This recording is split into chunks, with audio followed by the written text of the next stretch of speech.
दोस्तों, डीएम साहब और आईपीएस मैडम भेष बदलकर भ्रष्टाचारी थाने में पहुंचे। डीएम साहब एक बुजुर्ग बनकर थाने पहुंचे और आईपीएस मैडम एक पीड़िता बनकर। वे पैदल ही थाने की ओर निकल पड़ी। रास्ते भर हर नजर उन पर सवाल करती थी। कौन है यह? कहाँ जा रही है? क्यों इतनी हालत खराब है?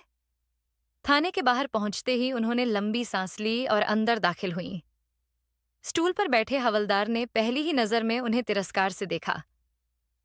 कहाँ चली आई अम्मा? किसी को देखने आई हो या भीख मांगने? फिर भीतर इंस्पेक्टर हंसने लगा। इंसाफ चाहिए 70 रुपए की चप्पल पहनकर और घिसी साड़ी ओढ़कर? जा, भाग यहां से। रंगदारी करने आई है? दोस्तों, फिर जो हुआ उसको जानने के लिए वीडियो में अंत तक बने रहना। हरिहरपुर जिले की धूप जून के महीने में इंसान की हड्डियों को पिघला देने वाली होती है। बिजली का जाना, पानी की किल्लत और ऊपर से प्रशासनिक अनदेखी, यहाँ के लोगों के लिए यह सब आम हो चुका था। लेकिन उस दिन कुछ और भी आम हुआ, जो बहुत असामान्य था। एक बुजुर्ग महिला फटी हुई साड़ी में अपनी पोटली को कसकर पकड़े हुए रोती बिलखती हुई थाने के बाहर से निकल रही थी। आईपीएस अधिकारी अनन्या त्रिपाठी की गाड़ी उस समय वहां से गुजर रही थी। वे जिले की सुरक्षा व्यवस्था की गुप्त समीक्षा कर रही थीं। गाड़ी रुकवाई और बाहर निकली। अम्मा, क्या हुआ? अनन्या ने सहजता से पूछा। सामने खड़ी वृद्धा कांपती आवाज में बोली, बहू को मारा है बहू के मर्द ने। खून बह रहा था। थाना गई थी लेकिन हंसकर भगा दिया। क्यों? अनन्या ने आश्चर्य से पूछा। बोले रिपोर्ट लिखवानी है तो 500 रुपये लाओ। अनन्या की आंखों में आग सी जल उठी। वह जानती थी कि शिकायतें आती हैं, लेकिन जब सामने किसी का टूटा हुआ भरोसा दिखता है तो कागज से परे जमीर जाग जाता है। उन्होंने उसी वक्त अपने ड्राइवर से कहा, इस महिला को उसके घर छोड़ो और मैं पैदल जाऊंगी। वह पैदल चल पड़ी, लेकिन उनके दिमाग में अब कोई और रास्ता बन रहा था। एक ऐसा रास्ता जो उन्हें थाने की असलियत दिखा सके, बिना उनके ओहदे की धौंस के। रात भर वे सो नहीं पाईं। मेज पर तमाम फाइलें खुली थीं। विभागीय रिपोर्ट्स, पुलिस की कार्रवाई, समीक्षा बैठकें, सब कुछ शानदार दिखता था। लेकिन सड़क पर इंसानियत मर रही थी और आंकड़ों में ईमानदारी जिंदा थी। सुबह उन्होंने डीएम अंशुल वर्मा को बुलाया। अंशुल, मुझे तुम्हारी जरूरत है। बोलिए मैडम। मैं भेष बदलकर जांच करना चाहती हूँ। कैमरे लगवाने हैं और एक योजना बनानी है। अंशुल चौंका, फिर मुस्कुराया। तैयार रहिएगा, जो आप देखना चाहती हैं वह आपको हिला देगा। अनन्या की आवाज में दृढ़ता थी। मेरे भीतर की आग को अब सच्चाई चाहिए और उस आग को बुझाने का वक्त आ गया है। उसी शाम अनन्या एक पुरानी साड़ी, डीली चप्पल और झोले में एक गुप्त कैमरे के साथ तैयार थीं। उनके बालों में तेल, आंखों में थकान और दिल में इंसाफ की लपटें थीं। हर अफसर की अपनी एक ड्रेस होती है जो उसके रुतबे का प्रतीक होती है। चमकदार वर्दी, भारी जूते और वह रौब जो उसके चलने भर से जमीन हिला दे। लेकिन उस सुबह आईपीएस अनन्या त्रिपाठी ने वर्दी नहीं पहनी। पहनी एक हल्की घिसी हुई साड़ी, जिसे उन्होंने शहर की सबसे सस्ती गलियों में से एक दुकान से खरीदा था।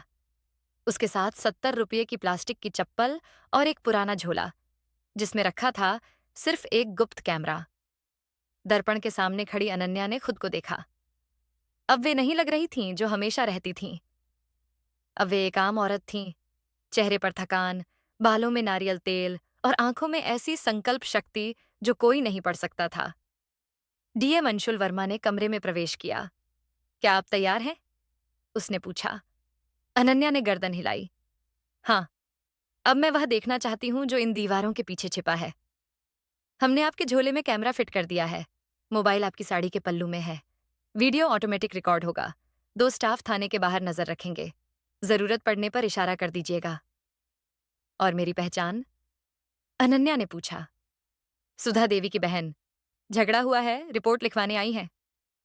अनन्या ने मुस्कुराकर सिर झुका दिया। अब वे अफसर नहीं, एक आम पीड़िता थीं। वे पैदल ही थाने की ओर निकल पड़ीं। रास्ते भर हर नजर उन पर सवाल करती थी। कौन है यह? कहाँ जा रही है? क्यों इतनी हालत खराब है? थाने के बाहर पहुंचते ही उन्होंने लंबी सांस ली और अंदर दाखिल हुईं। स्टूल पर बैठे हवलदार ने पहली ही नजर में उन्हें तिरस्कार से देखा। कहाँ चली आई अम्मा? किसी को देखने आई हो या भीख मांगने? साहब, बहन हूं सुधा की। बहू को बहुत मारा है उसके बेटे ने। रिपोर्ट लिखवानी है। अनन्या ने आवाज भर्राई सी की। हवलदार ने ठाका मारा। रिपोर्ट? अरे पगली, रिपोर्ट लिखवाना है तो पहले कुछ चढ़ावा चढ़ाओ। 500 रुपये दे, तब कोई सुनवाई होगी। मेरे पास तो कुछ नहीं है। तो जा, तेरे लिए यहां कुछ नहीं। इंस्पेक्टर ठाकुर सिंह कमरे से बाहर आए। भारी शरीर, मूंछों पर ताव और चाल में सत्ता की अकड़। क्या बात है? हवलदार ने कहा।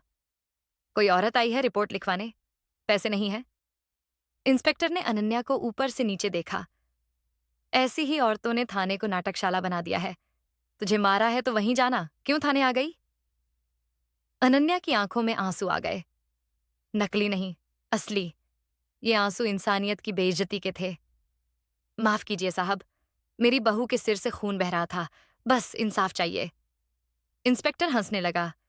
इंसाफ चाहिए RS-70 की चप्पल पहनकर और घिसी साड़ी ओढ़कर? जा भाग यहां से। रंगदारी करने आई है? अनन्या को धक्का लगा। वह कुछ कहने ही वाली थी कि अंदर से एक और महिला आई, राधिका। चेहरे पर खरोचें थीं, आंखें सूजी हुई और एक छोटी बच्ची को गोद में लिए वह भी वहीं बोल रही थी। रिपोर्ट लिखिए, मुझे मारा है। इंस्पेक्टर ने झुंझलाकर कहा। तुम सबको कोई स्कीम मिल गई है क्या? रोज कोई पीड़िता चली आती है। चल भाग यहां से।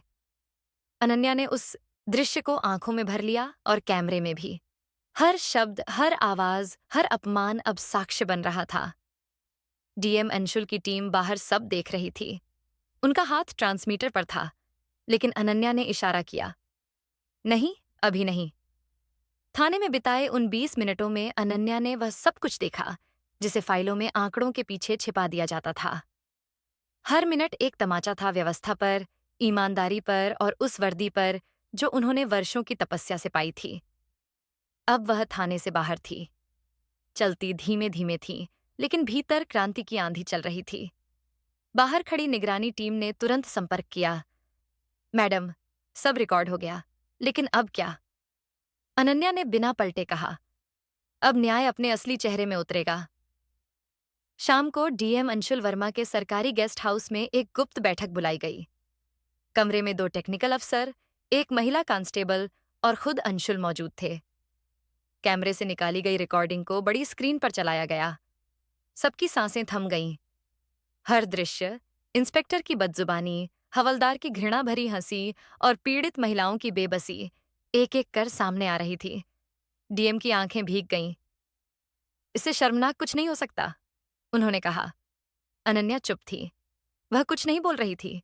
बोल रहा था सिर्फ कैमरा और वह सच्चाई जिसे शब्दों की जरूरत नहीं थी। क्या योजना है? अंशुल ने पूछा। अनन्या ने ठंडे स्वर में कहा, कल हम प्रेस कॉन्फ्रेंस करेंगे, लेकिन उससे पहले एक और काम है। क्या मैं उस थाने में एक बार फिर जाऊंगी? लेकिन इस बार IPS वर्दी में।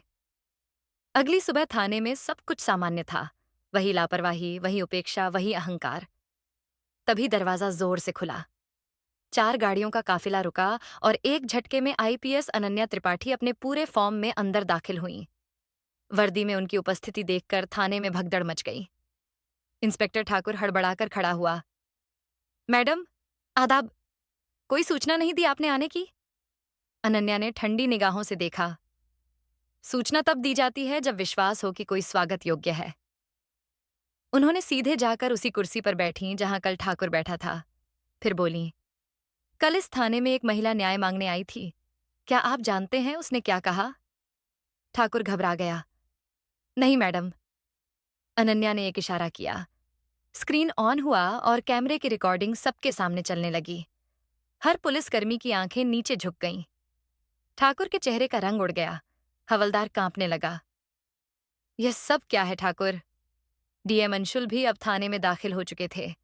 उनके साथ जिले के ASP, महिला आयोग की प्रमुख और मीडिया की कुछ गुप्त टीमें भी थीं। ठाकुर की घिघी बंद गई। गलती हो गई साहब, गलती हो गई। अनन्या गर्जी। ये गलती नहीं, अपराध है। और तुम जैसे अफसर उस वर्दी पर धब्बा हो जो हमने खून पसीने से सींची है। उन्होंने तुरंत आदेश दिया। इंस्पेक्टर ठाकुर सस्पेंड किया जाता है और इस थाने की हर गतिविधि की उच्च स्तरीय जांच होगी। DM ने भी ऐलान किया। जनपद में अब हर थाने में एक गोपनीय शिकायत पेटी होगी। जिसकी निगरानी सीधे मेरे कार्यालय द्वारा की जाएगी। अनन्या ने बाहर आकर मीडिया से कहा, यह सिर्फ एक कार्रवाई नहीं है, यह एक शुरुआत है उस परिवर्तन की जिसकी नींव जनता के आंसुओं ने डाली है। अगर थाने पीड़ित की पुकार को मजाक समझें तो सबसे बड़ा अपराध वहीं होता है। अगले दिन हर अखबार, हर चैनल पर एक ही खबर थी, आईपीएस और डीएम ने भेष बदलकर खोली थाना व्यवस्था की असलियत। लेकिन अनन्या जानती थी, यह लड़ाई अभी अधूरी है और शायद यही उनका सबसे बड़ा युद्ध था, भीतर की आग को व्यवस्था में रोशनी में बदलने का युद्ध। आईपीएस अनन्या और डीएम अंशुल के थाने में छापे और कैमरे की रिकॉर्डिंग की खबर जंगल में आग की तरह फैल चुकी थी। जिला प्रशासन से लेकर मुख्यमंत्री कार्यालय तक हलचल मच गई थी, लेकिन इससे भी ज्यादा हलचल थी आम जनता में, जिन्हें पहली बार लगा कि सच में कोई उनके लिए लड़ रहा है। अब सवाल था, क्या सिर्फ एक थाने की कार्यवाही से व्यवस्था सुधर जाएगी? अनन्या को इसका जवाब पता था। नहीं, उन्हें मालूम था कि ऐसे न जाने कितने थाने, कितने इंस्पेक्टर और कितनी कहानियां हैं जो अंधेरे में दबी पड़ी हैं। इसी सोच के साथ उन्होंने एक नई योजना बनाई, जनन न्याय अभियान। इस अभियान का उद्देश्य था हर जिले में 2 थानों की अचानक गुप्त जांच, पीड़ितों की गुमनाम शिकायतों को सीधा आईपीएस स्तर पर पहुंचाना, और सबसे अहम, अदालत के बाहर की अदालत, यानी हर थाना परिसर में एक साप्ताहिक जनसुनवाई। डीएम अंशुल ने इस अभियान को पूरे जनपद में लागू करने की अनुमति दी। उन्होंने साथ में एक सलाह दी, अनन्या, हमें इस लड़ाई में अकेले नहीं रहना है। हमें जनता को साथ लेना होगा। जब जनता जागेगी तब व्यवस्था झुकेगी। अनन्या ने सहमति में सिर हिलाया। अगले ही दिन उन्होंने जिले की सबसे बड़ी महिला पंचायत का आयोजन किया।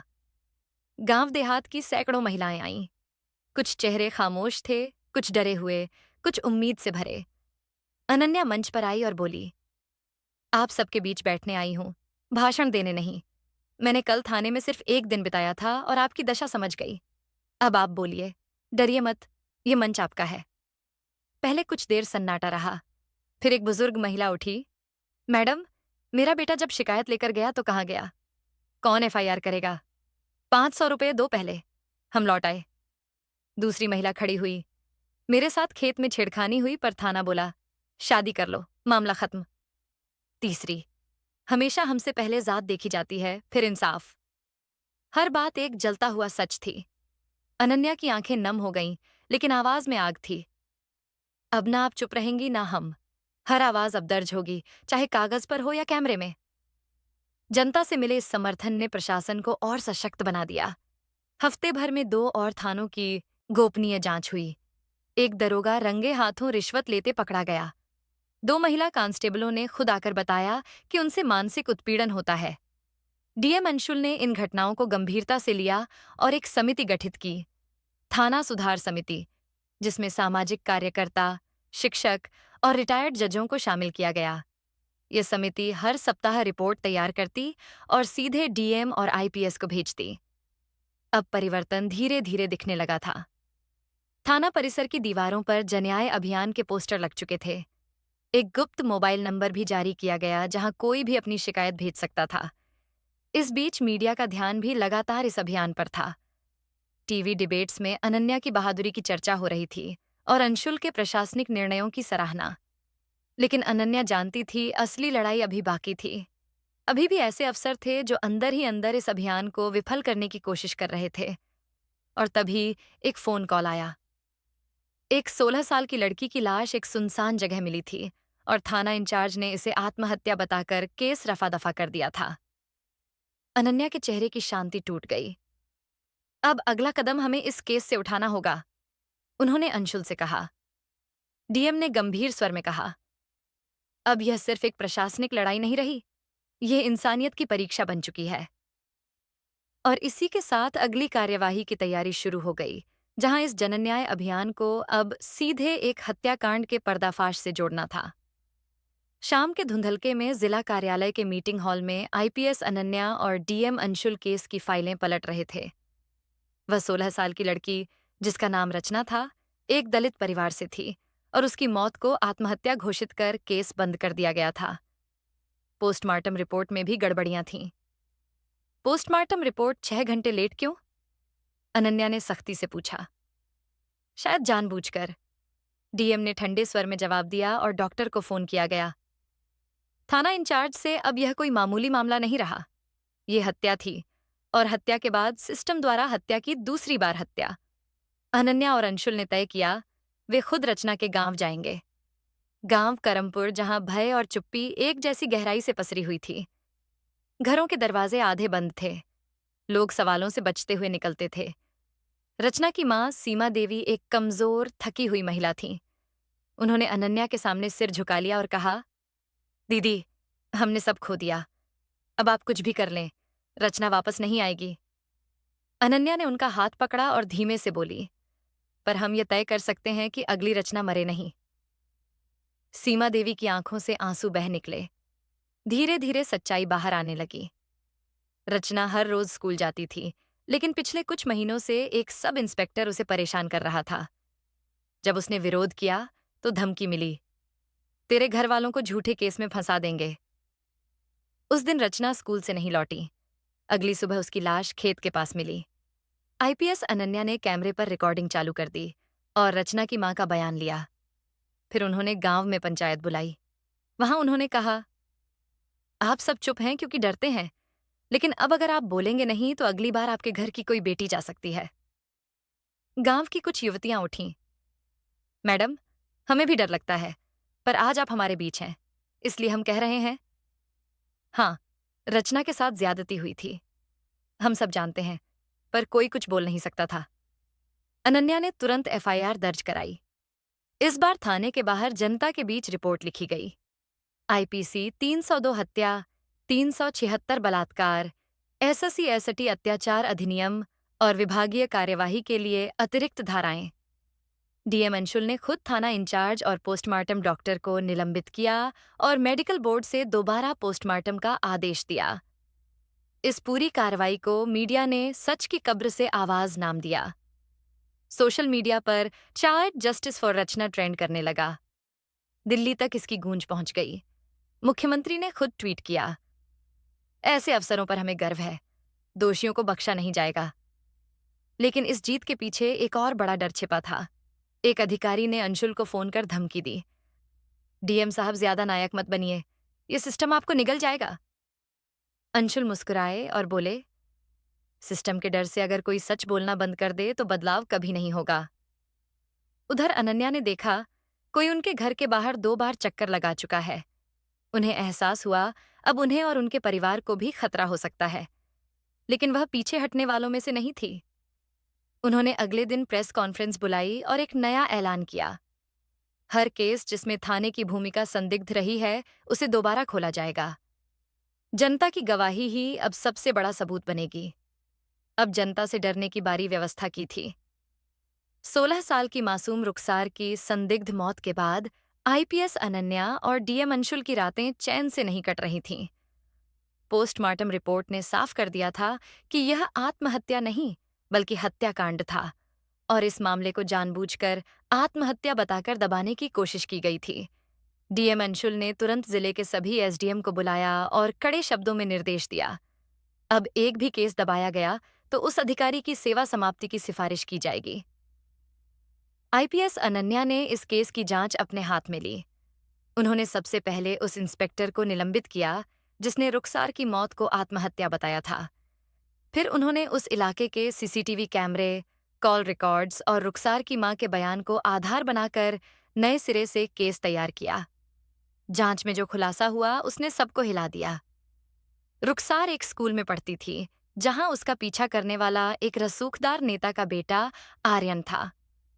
आर्यन ने कई बार रुखसार से जबरन बात करने की कोशिश की, लेकिन हर बार रुखसार ने उसे नजरअंदाज किया। आखिरी बार रुखसार को उसी की गाड़ी में बैठते देखा गया था, लेकिन थाना इंचार्ज ने उस सीसीटीवी फुटेज को दबा दिया था। अनन्या ने डीएम अंशुल से कहा, सर, अब यह सिर्फ एक केस नहीं, ये पूरे सिस्टम की जड़ों को हिलाने वाली लड़ाई है। अंशुल बोले, और इसी के लिए तो हम यहाँ हैं। उसी शाम एक प्रेस कॉन्फ्रेंस की गई, जिसमें खुलासा हुआ कि एक मंत्री के बेटे पर गंभीर आरोप हैं। पत्रकार स्तब्ध थे, लेकिन अनन्या के चेहरे पर एक अडिग शांति थी, जैसे तूफान से पहले की खामोशी। अगले दिन राजधानी से फोन आया, आपको यह केस तुरंत सीबीआई को सौंप देना चाहिए। लेकिन अनन्या ने साफ कह दिया, मैंने कानून की पढ़ाई सिर्फ किताबों से नहीं, जमीनी हकीकत से सीखी है। जब तक मैं जिंदा हूं, यह केस कहीं नहीं जाएगा। अंशुल ने दिल्ली के दबाव को राजनीतिक ढंग से संभाला, लेकिन अंदर से वह भी जान चुके थे कि अब जंग सिर्फ न्याय की नहीं, सत्ता की भी हो चुकी थी। एक रात जब अनन्या अपने कार्यालय में बैठी केस फाइल देख रही थी, तभी बिजली चली गई। अंधेरे में खिड़की से एक पत्थर अंदर गिरा, जिसमें लपेटा हुआ था एक कागज। अगर रुखसार के केस में आगे बढ़ी तो अगला नंबर तुम्हारा है। अनन्या ने उस कागज को मोड़ा, जेब में रखा और मुस्कुराते हुए खुद से कहा, सच्चाई जब डरती है तब झूठ जीतता है, लेकिन जब सच्चाई लड़ना शुरू करती है तब सत्ता कांप उठती है। अब वक्त था उस सीसीटीवी फुटेज को पूरे देश के सामने लाने का। डीएम कार्यालय में एक विशेष प्रेस मीट रखी गई, जहां पत्रकारों को दिखाया गया कि कैसे एक पुलिस अधिकारी ने केस को छिपाने की कोशिश की और कैसे रसूखदार परिवार ने दबाव बनाया। देश भर में बवाल मच गया। मंत्री का बेटा गिरफ्त में था। उस थाने के 4 अफसर सस्पेंड हो चुके थे और सबसे अहम, रुखसार की मां को पहली बार लगा कि उसकी बेटी को इंसाफ मिल सकता है। लोग सड़कों पर निकल आए। जनन्याय अभियान अब एक जन आंदोलन बन चुका था। शहर की दीवारों पर पोस्टर लगे। रुखसार सिर्फ एक नाम नहीं, वो एक सवाल है। क्या गरीब की बेटी को न्याय मिलेगा? आईपीएस अनन्या ने फिर कहा, इस आंदोलन का अंत नहीं, ये शुरुआत है। एक ऐसी व्यवस्था की शुरुआत जहां पुलिस सिर्फ डर की नहीं, भरोसे की प्रतीक बने। पूरा शहर गूंज रहा था, रुखसार को न्याय दो। आईपीएस अनन्या और डीएम अंशुल के लिए यह सिर्फ एक केस नहीं, बल्कि देश की आत्मा की लड़ाई बन चुकी थी। अदालत के बाहर हजारों लोग जमा थे। हर आंख में एक ही सवाल, क्या वाकई न्याय मिलेगा? अदालत में पेश हुए सबूतों की फहरिस्त इतनी मजबूत थी कि बचाव पक्ष के वकील तक गवाही से कतराने लगे। कैमरे में कैद वो दृश्य जब मंत्री पुत्र आर्यन रुखसार को जबरदस्ती गाड़ी में बैठाता है, जैसे पूरी न्यायिक प्रक्रिया को झकझोर देता था। मुकदमा लगातार 10 दिन तक चला। गवाह, forensic report, call record, postmortem विश्लेषण और सबसे महत्वपूर्ण, अनन्या द्वारा जुटाए गए छिपे हुए कैमरों की फुटेज ने पूरे मामले को निर्विवाद बना दिया। अंतिम दिन अनन्या खुद गवाही देने आई। जज ने उनसे पूछा, आपको इतने दबाव में यह लड़ाई क्यों लड़नी पड़ी? अनन्या ने जवाब दिया, जब वर्दी इंसाफ की बजाय डर की प्रतीक बन जाए, तब जरूरी है कि कोई वर्दी वाला अपनी आत्मा से पूछे, क्या मैं इंसानियत के लिए खड़ा हूं या सत्ता के लिए झुका हूं? पूरा कोर्ट सन्न था। कुछ क्षणों के लिए एक वीरान सन्नाटा छाया और फिर जज ने अपना फैसला सुनाया। आरोपी आर्यन को बलात्कार, हत्या और साक्ष्य मिटाने के तहत आजीवन कारावास की सजा। थाना इंचार्ज समेत 3 अन्य अफसरों पर पद के दुरुपयोग और अपराध छिपाने के लिए 10 वर्ष की कठोर सजा। मंत्री का इस्तीफा और उनके खिलाफ अनुशासनात्मक जांच। रुखसार की मां कोर्ट के बाहर फूट फूट कर रो पड़ी। उन्होंने अनन्या के हाथ पकड़कर कहा, बेटी, तूने तो मेरी रुखसार को जिंदा कर दिया। अनन्या ने झुककर उनके आंसू पोंछे और कहा, यह सिर्फ एक केस नहीं, यह हर उस लड़की की जीत है जो चुप रहकर दबा दी गई थी। डीएम अंशुल ने मीडिया को बयान दिया, आज देश को बताने का दिन है कि जब प्रशासन सच में ईमानदार हो तो न्याय रोका नहीं जा सकता। देश भर से आईपीएस अनन्या को सम्मान मिलने लगे, लेकिन उन्होंने सभी सम्मान यह कहकर लौटा दिए, जब तक देश का हर गरीब इंसाफ के लिए डरता रहेगा, तब तक मेरे लिए कोई पुरस्कार व्यर्थ है। रुखसार की याद में एक शिक्षा केंद्र की नींव रखी गई, जहां हर साल सैकड़ों लड़कियां मुफ्त शिक्षा पाएंगी। उसका नाम रखा गया रुखसार न्याय निकेतन। आईपीएस अनन्या और डीएम अंशुल ने एक साथ मिलकर एक नई मुहिम शुरू की, आवाज हर नागरिक के न्याय की। इस अभियान में अब तक देश भर से 1 लाख से ज्यादा लोग जुट चुके थे। आईपीएस अनन्या थक चुकी थी, लेकिन उनके चेहरे पर संतोष था।